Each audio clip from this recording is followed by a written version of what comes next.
একজন lawyer pass করার পরে সে কোর্টে প্র্যাকটিসও করে, আবার ল কলেজে একটা কন্ট্রাক্টুয়ালের চাকরি করে, এটা কী করে হতে পারে? এটাই পশ্চিমবাংলা হয়, কারণ ওখানে তাকে এমপ্লয়ি করে রাখা হয় যাতে ও ঢুকতে পারে, বেরোতে পারে, সব কন্ট্রোল করতে পারে।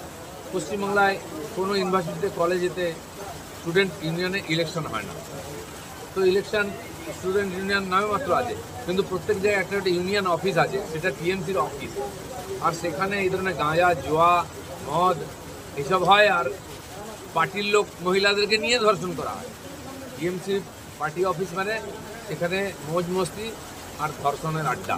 সে সন্দেশখালি বলুন বা এই যে কসবা ল কলেজ বলুন, একই ঘটনা ঘটছে সব জায়গায়। এটা কেউ জানে না। অশোক দেবের মতো এত পুরনো একজন নেতা, কতবার এমএলএ হয়েছেন হয়তো উনি নিজে ভুলে গেছেন। তিনি ওই দুষ্কৃতকারী সমাজ বিরুদ্ধে জেঠু হয়ে বসে আছেন, চোখের সামনে সব জানার পরে চুপচাপ। আজ জানাজানি হয়ে গেল, লাফালাফি হলো এই।